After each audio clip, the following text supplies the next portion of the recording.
Hi, I'm Sean Murray, and this is The Conversation, where we take an alternative look at political events and current affairs through an Irish lens.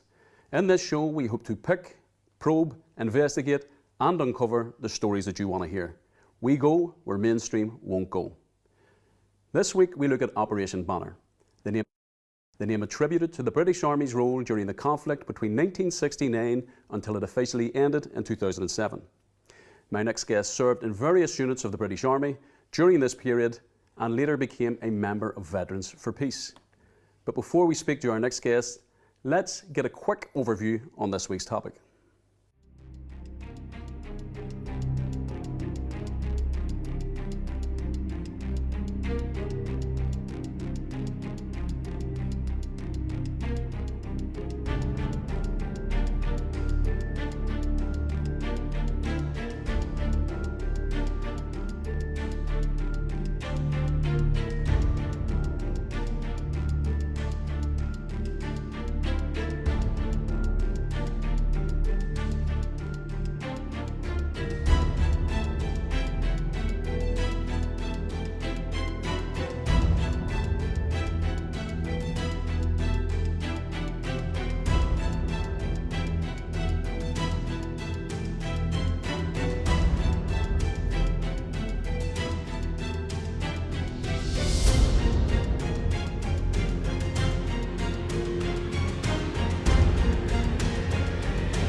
As always, we are joined by our resident co-presenter, Michelle Gildernew. Michelle is the current MP for Fermanagh, South Tyrone. She has served in the Northern Ireland Assembly as a former Minister for Agriculture and Rural Development and Chairperson of the Health Committee, amongst other things. Michelle has been a Sinn Féin activist since her teens and has been elected almost continuously since 1998. And today's guest is Glenn Bradley. Glenn is a former British soldier who later became an officer in the Ulster Unionist Party, participating in the talks that led to the Good Friday Agreement in 1998. Glenn continues to engage in various initiatives to advance peace, reconciliation and evolve political thinking on the island of Ireland. Glenn Bradley, welcome to the show. Thank you, Garmin. Glenn, you grew up on the Shankill Road, not far from where we're actually sitting right now. Can you tell us a bit about your childhood? First thing is, if I had said I grew up in the Shankill Road, my granny would have beat me. I grew up in the Woodvale Road, which is the top end of the Shankill. I was born in 1967 into a left-leaning, socialist-leaning, working-class family in a poverty-stricken street, 2 up, 2 down, terraced house, tin bath on the wall, no running hot water. My inheritance in life was that I was born into a loyal Irish family. What do I mean by loyal Irish? I mean that we looked eastwards for our sovereignty.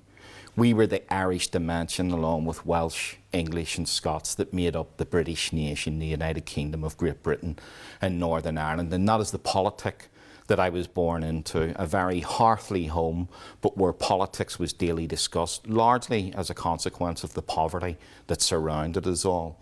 Poverty reigned in the area. Obviously, being born in 1967, it was also on the cusp of the civil uprising that was happening here in Northern Ireland. And while I had nothing to do with the previous 50 years of the Orange State and what had happened, I certainly was born into that era of violence. And in actual fact, until the ceasefires of 1994 and 1997, I knew only violence in my life. So I grew up with daily armed violence all around me on everyday basis. You know, our days were spent listening to bombs, listening to gunfire, armed patrols on the street, para-aggression, provisional IRA aggression against my community, loyalist paramilitary violence against my community every single day on our streets. So what motivated you then, Glenn, to join the British Army? I too grew up in a very political house and politics was discussed daily as well. We also would have understood poverty, but equality and opportunities and things like that were what we were talking about. It was how we were treated compared to our neighbours a lot of the time. As far as I was concerned, I had grown up in a community that was under physical attack by the IRA. You know, day and daily, it was armed aggression against my community, and we were being failed by the RUC, we were being failed by the British Army. And in 1972, age 5, I was injured in an IRA no warning car bomb. And in that small community that I come from, we knew lots of people who were getting injured. We knew lots of people who were getting killed.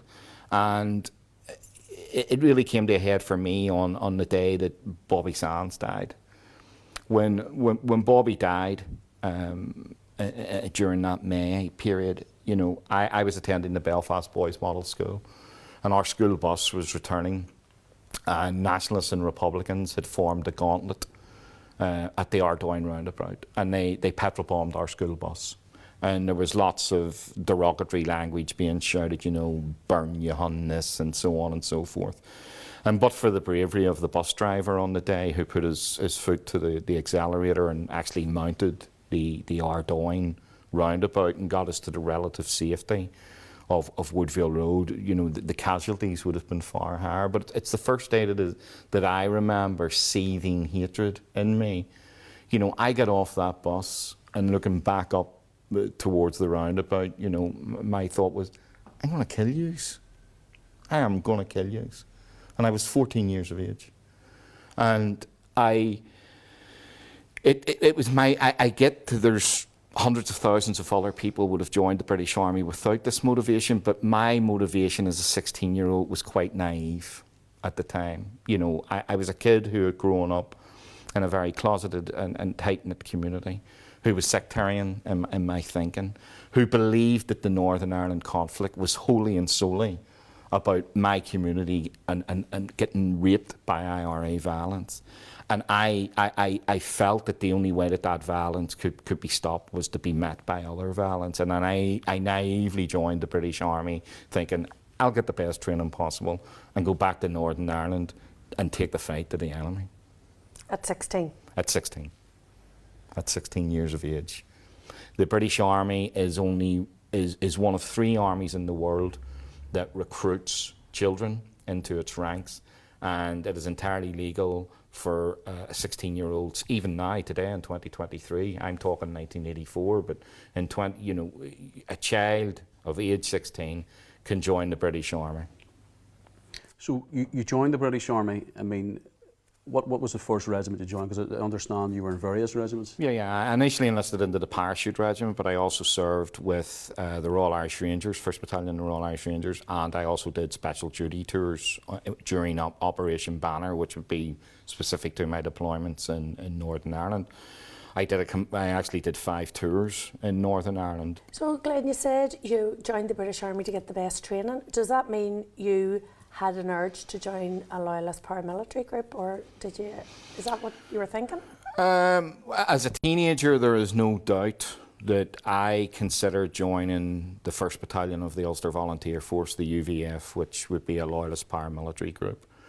You know, I come from a family that is steeped in the tradition of the UVF, and it would have been very easy, particularly with the area that I live in, for me to join B Company. But my uncle, who was a local politician at the time in the Progressive Unionist Party, put the vibes out to make sure that if I approached anyone, which I tried to do, that I would be declined the offer to enlist into the UVF. And so yes, enlisting in the loyalist paramilitary did cross my mind, but it wasn't a viable option for me because concerned relatives made sure that course of action that would only lead to death or prison wasn't available to me. You know, that the army was the lesser of 2 evils, so to speak, and I was encouraged to join the British Army. You joined the British Army. Just cut forward and on a little bit. You then, when you retired from the army, you joined the Ulster Unionist Party? For me, the murder of my uncle, DC Louis Robinson, in September 1990, played heavily on me. You know, that was within our tactical area of responsibility. The 2nd Battalion, the Royal Irish Rangers, were serving as ARB and Louis was abducted in their area. So there I was. Do you just want to tell a bit about that, Glenn? My uncle was Detective Constable Louis Robinson of the RUC.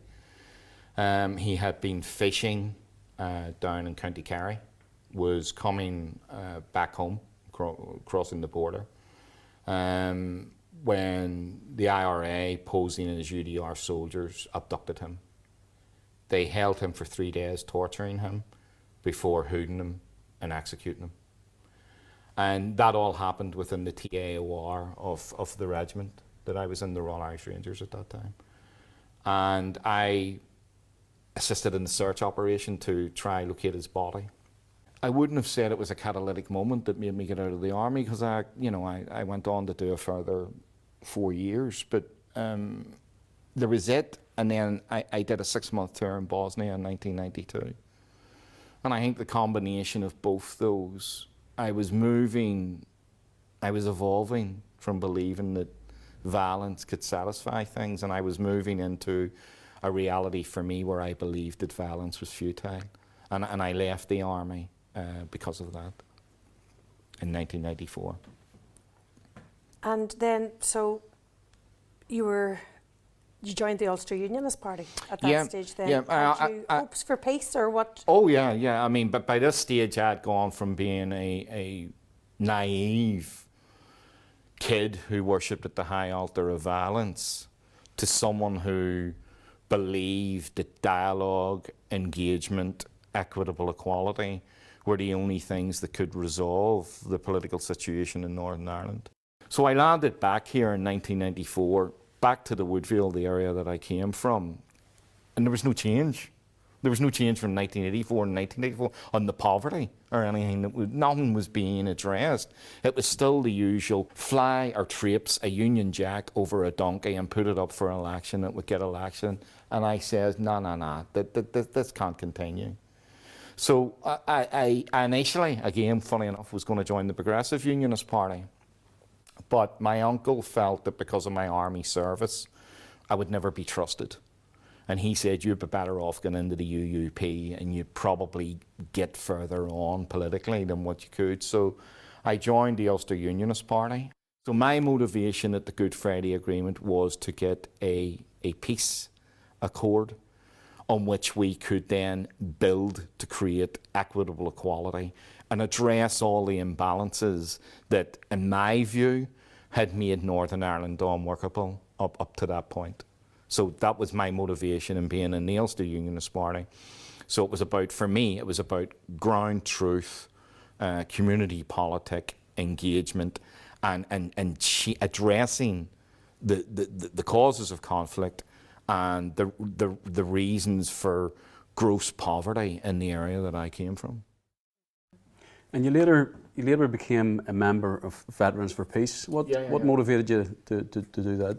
For me, it was just a natural evolution of the journey and the path that I was on. You know, I go back and I say, you know, I was this naive kid who worshipped at the high altar of violence, and I'd gone through this transition to being this peacenik who simply felt that violence was futile and could achieve nothing.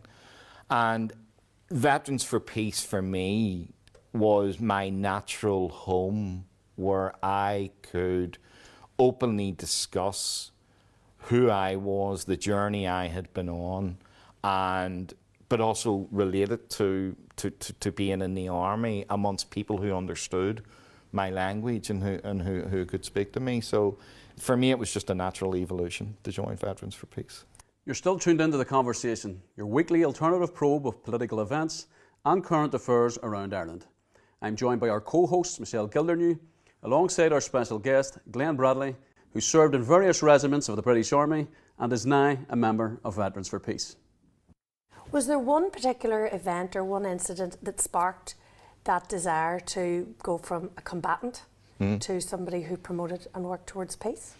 Not that I can remember. I can't recall a singular catalytic moment. Obviously, the murder of my Uncle Louis and everything around that, and my service in Bosnia, it played heavily on me. But there's not a singular event that I can remember that made me go from this rather naive kid that had worshipped at the high altar of violence to being a peacenik.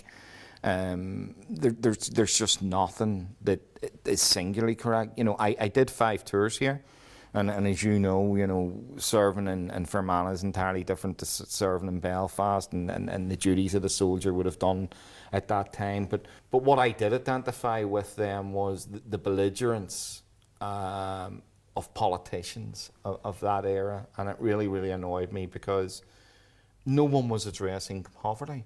Nobody was addressing the causes of conflict. And what I mean by the causes of conflict is, you know,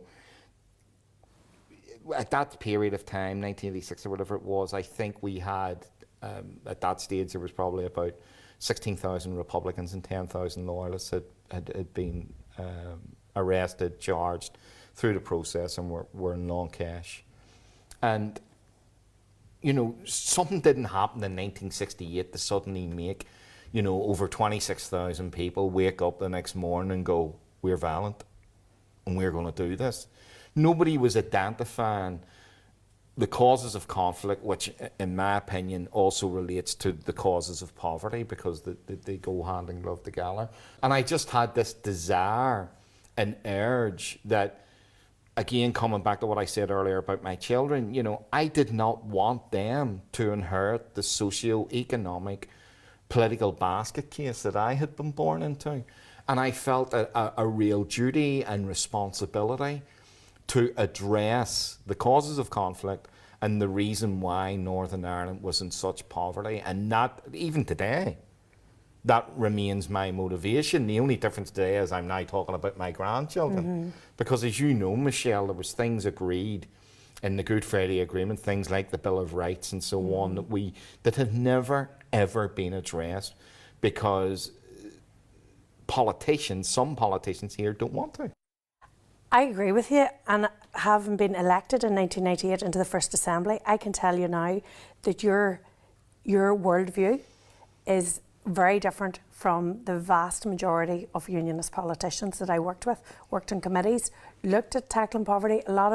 Some of the unionist politicians up there had no clue about poverty, how it existed, about how young people could end up homelessness. They were tone deaf to the actual problems that were facing our society. I think a lot of that is to do with political unionism and what political unionism has been doing for the last 100 years from the creation of this state. You know, as my granddad used to say, you know, up a shankle you could bring a donkey, traipse a Union Jack over it and would get elected. And that's what political unionism has been doing for 100 years. You know, back in 86, it was what, 40 years ago, 60 years I was talking about, you know, nothing has changed. You know, people from outside the areas are parachuted into the areas and they get elected because of flag waving, because of things that are completely irrelevant to addressing the causes of poverty, the causes of under-education within the unionist community. And it's an absolute disaster. And this ethos, if you like, carried you into business. Do you want to tell us a bit about that? Well, it wasn't, obviously I had to work. I wasn't, when I joined the Ulster Unionist Party, it was a voluntary role. You know, you're not paid to be a constituency chairman, you're not paid as the treasurer. It was about activism, and it was about trying through the party to address things. So I always worked, and coming from a military background as I did, haulage and supply chains were naturally where I felt at home. So I formed a business in partnership with a guy. We were located in James's Business Park in Finglas, and we created a small cross-border haulage distribution company, and we went very quickly to making decent money. Glenn, you're a few years older than me, but we basically want the same thing. We want a future for our children and grandchildren that's different to our upbringing. I can't ever envisage that within a 6-county administration. How do you feel about how we move into the future in a way? The last 100 years, as you've pointed out, haven't been good for anybody. Society is broken here. I don't know, can it be fixed? But I don't see it ever been fixed within a 6-county settlement. What's your views on that? My view, the Good Friday Agreement is our common denominator, Michelle. It's the common denominator of all the people in this region, you know, and when the people ratified the Good Friday Agreement, it became our mechanism for all political discourse. Within the Good Friday Agreement, there is the provisions for what people call a border poll, a referendum, that the people here, of their own vocation, can choose to stay in either the United Kingdom, or they can choose to go for something new. That something new to me is personally more attractive than the current status quo. You know, and within me and my political journey, I think pre-Brexit, I was maybe happy to go along with things, but Brexit irreversibly, irrevocably proved to me that this small place that we call home is of no consideration to Westminster. Because because political unionism, in my opinion, and keep in mind I come from that tribe, has utterly failed to deliver, to address anything for the last 100 years. The British government has failed to address anything in the last 100 years. And I just am at that stage of life where I'm going, what's the fear from trying something new? I don't fear change. You know, my whole life has been about embracing change and evolution. So for me, you know, if the border poll was happening tomorrow, I would be voting to end the union with Britain. And I would be voting to create something anew here in Ireland that is for all of the people of this island, all 7 point whatever it is, 2 million of us, that is equal, that delivers equitable equality, that addresses poverty, that addresses social housing needs, that addresses all the issues that for the last 100 years have not been addressed in this state. I think on that note, I want to thank you for coming in. It's great to have you today, and it's always good to see you. Thank you. Thank you. Thanks Thank you both, Garmin and me.